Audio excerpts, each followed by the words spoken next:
Ya, oke, mari kita sambung lagi kelanjutan dari novel Gunung Hua. Setelah dihajar habis-habisan, sulit untuk mengenali wajah dari hantu yang telah dipukul oleh Chung Myun. Tapi setidaknya ia sudah sedikit memperkenalkan dirinya. Jadi, kau berasal dari klan hantu? Baekjun terdiam sejenak. Lalu ia bertanya kepada Jogul. Gul, apakah kau mengetahuinya? Sayangnya, Jogul juga tidak mengetahui informasi tentang klan hantu. Baekjun pun meminta maaf karena kurangnya informasi mereka. Lalu, Chumyun mulai berkata, klan hantu? Nampaknya aku pernah mendengarnya, tapi ini pertama kalinya bagiku bertemu dengan salah satu dari mereka.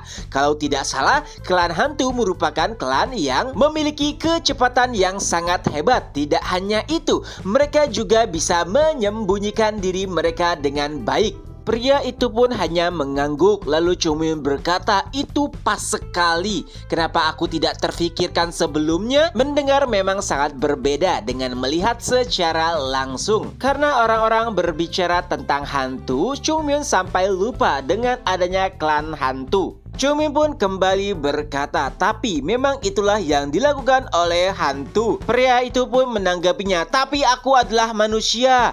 Chumyun kembali berkata, ya kau adalah pencuri. Mendengar perdebatan tersebut, Baekjun pun menghentikan keduanya. Lalu ia mulai bertanya, mohon maaf sebelumnya, kami sangat sulit mengidentifikasi wajahmu karena terlalu babak belur. Jadi kau adalah murid dari klan hantu? Pria itu pun menjawab, iya. Umurku 40 tahun. Mendengarnya membuat Baekjun terkejut. Jadi kau adalah senior kami? Dan pria itu pun menjawab dengan tegas, ya tentu saja. Kata-katanya tentu saja membuat Chumyun kesal. Ia pun mulai kembali mengangkat skopnya bersiap untuk menghajarnya kembali.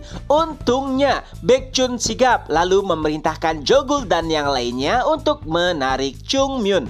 Pria itu hanya bisa menahan tangisan sambil bergumam, sebaiknya kalian bunuh saja aku. Ini adalah kelompok yang aneh. Seseorang mengutukku dan sekelompok orang lainnya mulai menghiburku. Pria itu pun kembali memperkenalkan dirinya. Namanya adalah Gye Hyung. Ia memiliki julukan sebagai Martial Ghost Shadow. Chumyun yang mendengar kata-kata tersebut mulai berteriak, apa? Kau memiliki julukan? Padahal klanmu saja tidak diketahui. Mendengar kata-kata Chumyun, Baekjun pun berkata, kau tidak perlu mendengarkannya. Ia memang selalu seperti itu. Baiklah, Anda merupakan prajurit yang hebat. Gye Hyung pun berkata, tidak, jangan panggil aku seperti itu. Panggil saja aku Martial Ghost Shadow. Baekjun pun menjawab, Martial Ghost Shadow?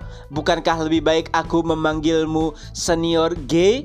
Dan Gye Hyung pun kembali menjelaskan, sebenarnya tempat yang kalian duduki saat ini adalah safe house kami.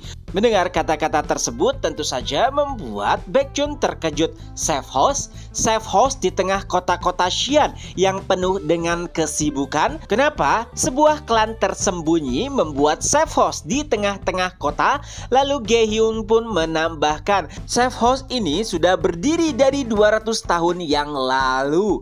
Mendengar kata-kata tersebut akhirnya Baekjun pun mengerti. Ya, dahulu Xi'an merupakan kota yang terpinggirkan. Oleh sebab itulah safe house dibangun di sana.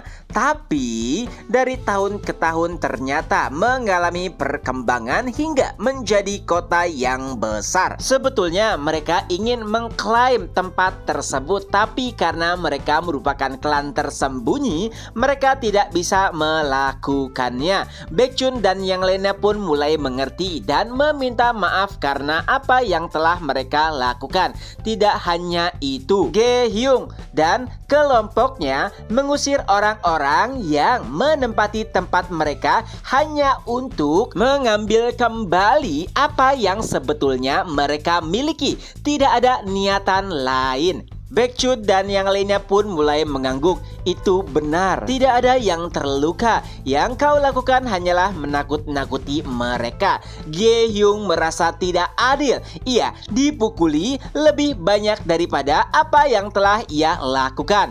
Tapi tiba-tiba seseorang pun berkata, cukup. apakah ini benar tempatmu? Ge-hyun pun menjawab ya. Tapi apakah kau memiliki buktinya? Tentu saja itu membuatnya terdiam. Chung-myun menunjukkan dokumen jika iya dan Gunung Hua memiliki bukti atas kepemilikan tempat tersebut. Dan menurut undang-undang itu adalah bukti yang sah. Lalu jika kau keberatan, pergi saja ke pemerintah dan mengajukan klaim. Ge-hyun pun mulai terdiam lalu ia berkata, tapi safe houseku ada di dalam sana, yaitu tempat yang digali Baekhyun dan yang lainnya sebelumnya. Lalu Chung-myun kembali berkata, ayolah, coba pikirkan, apakah kau bisa mengklaim sesuatu yang berada di tanah orang? Tentu saja jawabannya tidak. Lagi pula tidak ada barang berharga di dalam, bukan? Seperti emas contohnya. Dan Ge-hyun pun menjawab, ya, tidak ada yang namanya kekayaan ataupun harta di dalam sana, tapi ada yang lain. Chung-myun yang sebelumnya cemberut mulai tersenyum setelah mendengar ada harta atau sesuatu berharga lainnya. Ia pun mulai bertanya apa yang ada di dalam ruangan rahasia tersebut. Awalnya Ge-hyun tidak ingin menjawabnya, tapi karena pada akhirnya Chung-myun akan membuka ruangan tersebut, ia pun berkata itu adalah surat wasiat yang berisikan kehendak dari pimpinan sekte sebelumnya. Mendengar kata-kata tersebut tentu saja membuat Chung-myun terkejut. Ia pun berkata, surat wasiat? Tentu saja itu adalah surat wasiat berharga. Siapapun yang memegangnya bisa dikatakan sebagai pimpinan sekte sesuai dengan kehendak pimpinan sekte sebelumnya. Ge-hyun hanya menginginkan surat tersebut karena itu sangatlah penting. Tapi senyum liar mulai nampak di wajah Chung-myun. Ia pun berkata, baiklah nak, sekarang panggil aku pimpinan sekte sesuai kehendak dari surat wasiat tersebut. Murid-murid Gunung Hua pun mulai berkata, apa yang bajingan ini katakan? Beberapa saat kemudian, kini di tangan Chung-myun ada sebuah benda yang mirip dengan batu giok. Ya, itu adalah surat wasiat yang dimaksud. Ge-hyun yang merasa tidak nyaman pun mulai mendekati Chung-myun dan berkata, kembalikan. Tapi Chung-myun malah mulai menggodanya, berhenti, duduk, lambaikan tangan. Anehnya, Ge-hyun mengikuti perintah Chung-myun. Melihat adegan tersebut, Baekhyun pun langsung menghampiri Chung-myun dan menendang pantatnya. Ia pun berkata, apa yang kau lakukan? Apakah kau sedang melatih beberapa anjing? Dan Chung-myun pun menjawab, tapi ini menyenangkan. Ya, karena wasiat pimpinan sekte ada di tangan Chung-myun, jadi mau tidak mau anggota sekte harus mematuhinya. Sebenarnya cara tersebut adalah cara yang baik, tapi buruk juga di sebagian titik. Pimpinan sekte membuat wasiat agar jika terjadi bentrok satu sama lain terkait perihal pemilihan pimpinan sekte yang baru, maka mereka yang memiliki batu wasiat tersebutlah yang menjadi pimpinannya.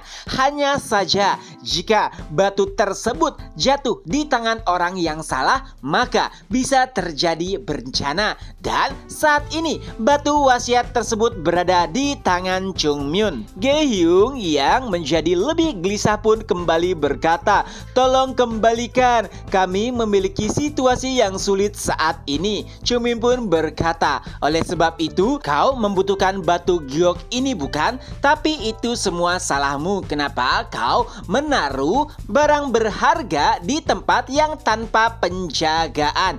Jika itu sekte lain, pasti mereka akan menaruhnya di tempat yang sulit untuk digapai. Contohnya, misalkan sekte Shaolin, mereka akan menyimpannya dengan baik sehingga seseorang tidak bisa mengambilnya begitu saja. Lalu Chung-myun kembali berkata, baiklah, berapa yang bisa kau bayar?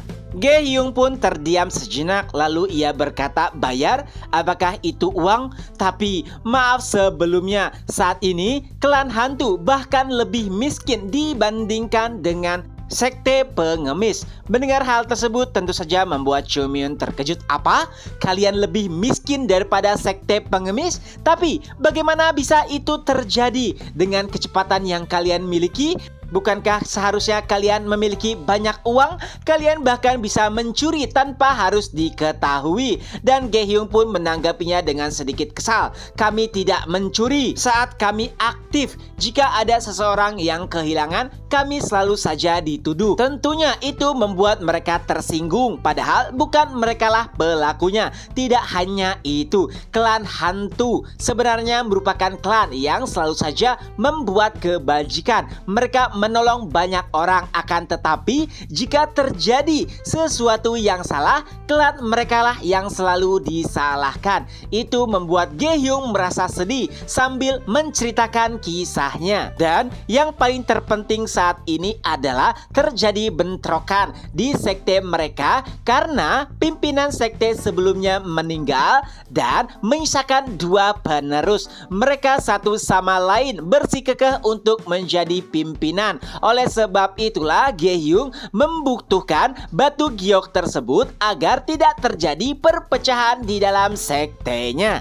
Dengan itu pula chapter pun berakhir. Nah, itulah kelanjutan dari novel Gunung Hua. Semoga terhibur. Ketemu lagi di next video. Bye bye.